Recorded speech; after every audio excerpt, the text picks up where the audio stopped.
2022년 12월 21일 수요일 경제뉴스 모닝 브리핑을 시작하겠습니다. 19일 니혼게이자이 신문에 따르면 이날 일본은행은 이틀간의 통화정책 결정회의를 마치고 단기금리는 기존과 동일한 마이너스 0.1%로 유지하되 장기금리는 0%에서 플러스 마이너스 0.25% 정도였던 변동폭을 플러스 마이너스 0.5% 정도로 2배 확대하기로 했다. 니케이는 장기금리 상한을 0.25%에서 0.5%로 높여 사실상 금리를 인상한 셈이라고 설명했다. 이날 일본은행의 정책 변화에 엔화 가치는 상승했다. 전문가들은 대부분 일본은행이 채권시장 개선을 위한 조치에 나서야 한다고 이야기해왔지만 12월에 단행할 것으로는 전혀 예상하지 못했다는 반응이다. 블룸버그는 내년 4월 새 일본은행 총재 아래 정책 정상화를 위한 길을 터준 것이라고 분석했다. 다음 뉴스. 일본은행의 금융완화 축소 발표에 엔화가 강세를 보이면서 원달러 환율이 하락했다. 20일 서울 외환시장에서 원달러 환율은 전 거래일보다 13.3원 내린 1289.6원에 마감했다. 이는 종가 기준 지난 6월 28일 이후 약 4개월 만에 가장 낮은 수준이다. 주요 6개국 통화 대비 달러 가치를 보여주는 달러 인덱스는 전 거래일보다 0.41% 내린 103.858을 기록했다. 다음 뉴스. 연말 주식 양도소득세 부과를 피하기 위한 고액 자산가들의 회피 물량이 수조원가량 쏟아질 것으로 전망된다. 양도세 부과 기준은 현 기준인 종목당 보유의 10억 원을 유지해야 한다는 야당 주장과 정부 아닌 100억 원 사이에서 진통을 겪어왔다. 종목당 30억 원 수준으로 정해지더라도 연말 큰손, 개미들의 수조원대 매도 폭탄을 피할 수 없을 것이라는 게 증권가의 관측이다. 세법상 대주주로 분류되면 주식 양도 차익의 20%를 세금으로 내야 한다. 한국거래소에 따르면 개인 투자자들은 지난해 12월 21일부터 28일까지 8조 5,070억 원에 이르는 매물을 쏟아냈다.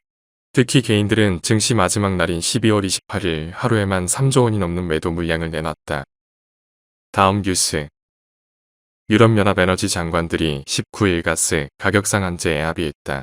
가격 상한제는 내년 2월 15일부터 시행된다. 상한선은 당초 EU집행위원회가 제시한 메가와트 시당 275유로에 비해 훨씬 강화됐다. 시장 개입에 따른 부작용을 우려하는 회원국들과 실제로 효과를 보려면 100유로대 수준에서 가격이 제한돼야 한다는 의견이 맞선 끝에 275유로와 100유로 사이에 180유로 수준에서 합의안이 나온 것으로 보인다. 다음 뉴스. 이창용 하는 총재는 물가 상승률이 5%에서 상당폭 내려오면 목표치인 2%가 되기 전에라도 경제발전, 금융안정 등을 같이 고려할 수 있다고 언급했다. 이 총재는 11월 최종금리 3.5% 전망은 약속이 아니다라고 밝혔다. 그는 올해 우리 물가 상승률이 미국, 유럽에 비해 낮았던 것은 공공요금 인상을 자제했기 때문이라며 물가 상승기에 고통을 덜 받았기 때문에 향후 다른 나라에 비해 물가 하락 속도가 더딘 반대 효과가 생길 수 있다고 설명했다. 한은은 식료품, 에너지 등 변동성이 큰 항목을 제외한 그런 물가 오름세도 조만간 둔화할 것으로 봤다. 이번 전망은 둔화에 방점을 찍었지만 이 총재는 물가에 중점을 둔 통화정책은 내년에도 지속한다고 밝혔다. 물가 상승률이 여전히 목표인 2%를 웃도는 높은 수준이기 때문이라고 설명했다. 다음 뉴스. 20일 AFP통신에 따르면 세계은행은 이날 올해 중국의 국내 총생산 전망치와 관련 지난 6월 제시했던 4.3%에서 2.7%로 대폭 낮췄다. 내년도 전망치는 8.1%에서 4.3%로 하향 조정했다. 올해와 내년 수치 모두 중국 당국의 성장 목표치 5.5%에 크게 못 미치는 수준이다.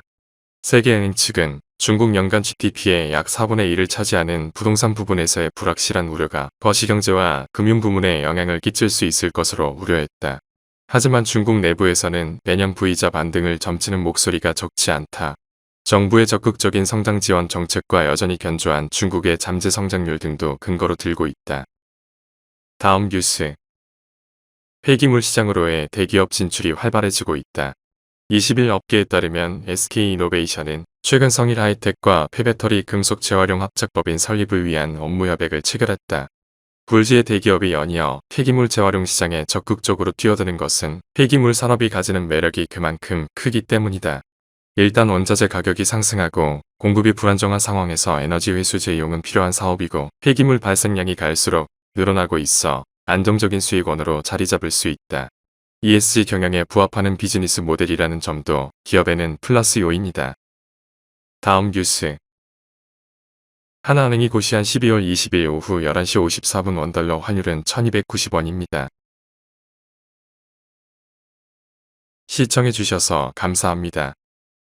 더 좋은 영상을 위해 구독, 좋아요 부탁드립니다.